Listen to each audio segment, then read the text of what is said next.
بسم اللہ الرحمن الرحیم۔ السلام علیکم رحمۃ اللہ وبرکاتہ۔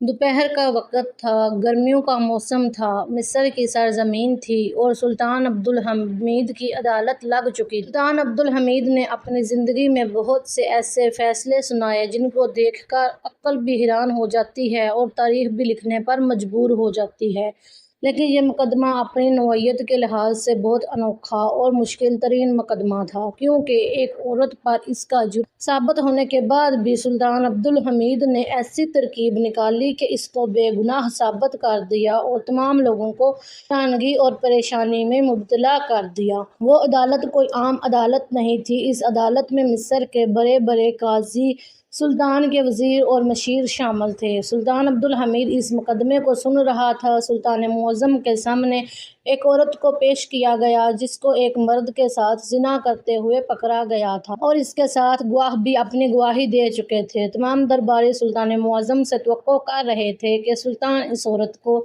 شریعت کے مطابق ایک نامحرم کے ساتھ زنا کرنے کی سزا سنائے گا۔ سلطان عبدالحمید نے اس عورت کو کہا کہ تم اپنی مکمل داستان تمام لوگوں کے سامنے بیان کرو تاکہ لوگوں کو پتہ چل جائے کہ تم کس مجبوری میں گناہ کیا اور تمہیں کیا سزا دینی چاہیے۔ اس عورت نے کہا کہ سلطان معظم، میرا شوہر بکریاں چراتا تھا اور ان بکریوں کا دودھ بیچ کر ہماری زندگی کا گزر بسر ہو رہا تھا۔ چند دن پہلے میرے شوہر جنگل میں اپنی بکریاں چرا رہا تھا کہ سانپ نے اسے ڈس لیا۔ سانپ کا زہر اس قدر زیادہ تھا کہ اس کی موت ہو گئی۔ اب گھر میں صرف میرے 2 بچے اور میں ہی تھے، اس لیے میں نے دیکھا کہ ہمارے ریور اور بچے بھوک سے مرنے لگے ہیں، تو میں نے کہا کہ جانوروں اور بچوں کو بھوکا مارنے سے بہتر ہے کہ میں خود اپنی بکریوں کو لے جا کر چراؤں اور ان کو چرا کر ریور واپس اپنے گھر لے آؤں۔ میں ریور کو لے کر جنگل کی طرف چل پڑی۔ مجھے بکریاں چرانے کا کوئی تجربہ نہیں تھا، کبھی ریور ادھر چلا جاتا تو کبھی ادھر۔ بکریوں کا ریور میرے قابو میں نہیں آ رہا تھا۔ میں چراتے چراتے بکریوں کو ایک نہر کے کنارے لے گئی، وہاں سبزہ ہی سبزہ تھا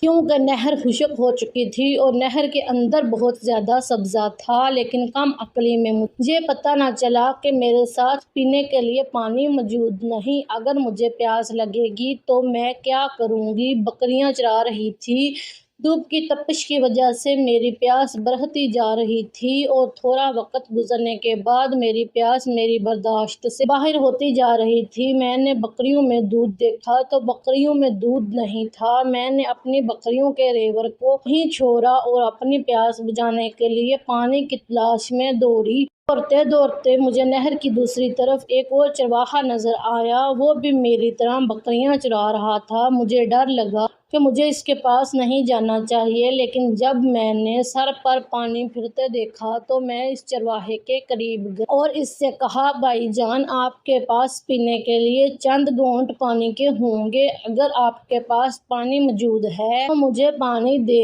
دیں، اب پیاس مجھ سے برداشت نہیں ہو رہی۔ اس چرواہے نے جیسے ہی میرے حسن کو دیکھا تو اس کے دماغ میں شیطان نے وسوسہ ڈال دیا اور مجھے گندی گندی نظروں سے دیکھنے لگا۔ اس نے مجھے کہا کہ میں تمہیں صرف ایک ہی صورت میں پانی دے سکتا ہوں، اگر تم اپنا جسم میرے حوالے کر دو۔ وہ میری مجبوری جان چکا تھا، وہ میرے پاس کوئی چارہ نہیں تھا، لیکن میں نے پھر بھی اس کی پیشکش کو قبول نہ کیا اور واپس اپنے ریور کی طرف۔ پیاس کی شدت نے مجھے اتنا جھنجھوڑا کہ میں اسی وقت وہاں سے گر گئی اور دوبارہ بمشکل اٹھی۔ وہ چرواہا یہ سب منظر دیکھ رہا تھا۔ اس نے طنزیہ مسکراہٹ کے ساتھ کہا، جان بچانے کے لیے انسان کچھ بھی کر سکتا ہے، حتیٰ کہ مردہ بکری بھی کھا سکتا ہے، تو یہ اتنی بڑی بات نہیں۔ میں نے اس کی دعوت کو قبول کر لیا اور میں نے اپنا جسم اس کے حوالے کر دیا۔ آج تک زندگی میں مجھے کسی نامحرم مرد نے نہیں چھوا تھا، لیکن اپنی جان کی خاطر میں نے ایک عام سے چرواہے کے حوالے اپنا جسم کر دیا۔ اس نے تھیلے سے ایک برتن پانی کا نکالا اور مجھے دیا۔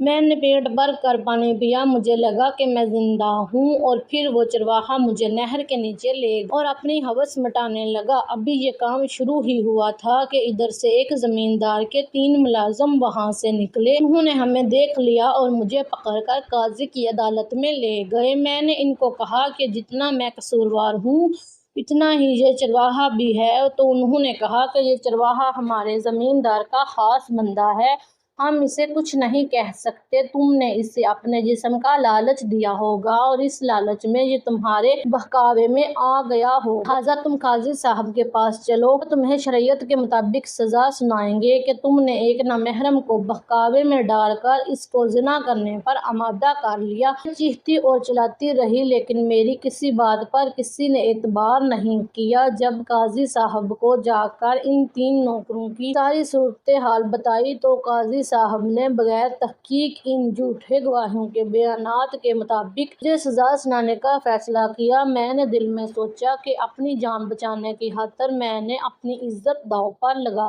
دی اور اب اپنی زندگی بھر کی عزت کو گنوانے کے بعد مجھے کچھ فائدہ نہ ہوا اور حتیٰ کہ میں خود اور مصیبت میں پڑ گئی۔ مجھے اپنے سے زیادہ اپنے بچوں کا دکھ دکھائی دے رہا تھا۔ میں سوچ رہی تھی کہ اگر مجھے سزا ہو گئی تو میرے دو بچوں کا کیا ہوگا جو ابھی چل بھی نہیں سکتے، ان کی دیکھ بھال کون کرے گا؟ جب میں نے یہ سوچا تو اس وقت میرے قدموں میں جان آئی اور میں قاضی کے سپاہیوں سے ہاتھ چھڑا کر وہاں سے بھاگ نکلی۔ ابھی قاضی کے سپاہی میرے پیچھے اور میں آگے آگے دوڑ رہی تھی۔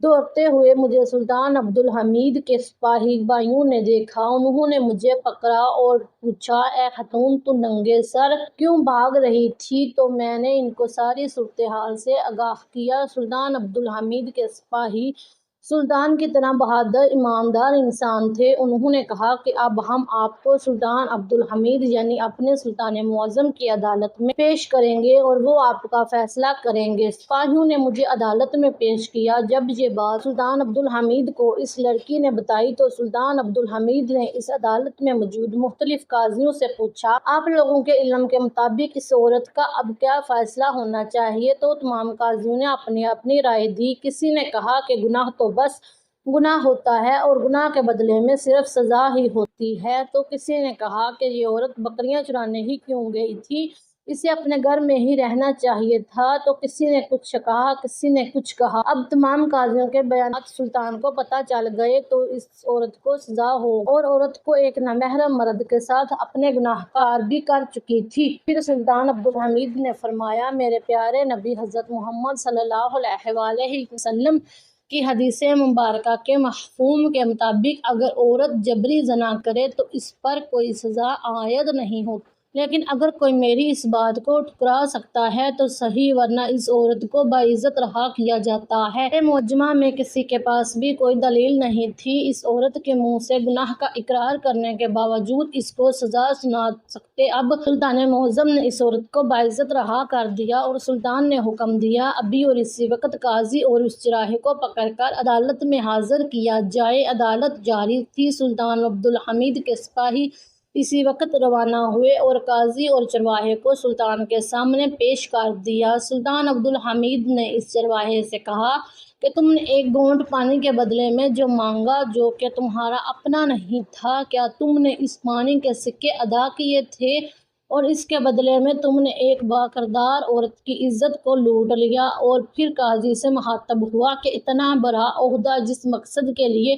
تمہیں دیا گیا تھا، کیا تم نے اس عہدے کی لاج رکھی تھی؟ تو ان دونوں کے پاس کوئی بھی جواب موجود نہیں تھا۔ سلطان عبدالحمید نے بڑی عدالت میں ان دونوں کو سخت سے سخت سزا سنا دی اور پھر اعلان کیا کہ اگر کبھی بھی کوئی قاضی چاہے مدعی چھوٹا ہو یا بڑا، اگر انصاف پر مبنی فیصلہ نہ کرے، امیر اور غریب میں فرق کرے، تو اس کا انجام اس قاضی اور چرواہے کی طرح ہوگا۔ اس کے بعد سلطان عبدالحمید نے قاضی کو اپنے عہدے سے برطرف کر کے زندان میں ڈال دیا اور اس چرواہے کو شریعت کے مطابق سزا سنا دی اور اسی طرح ایک بے قصور اور مظلوم عورت کو انصاف مل گیا۔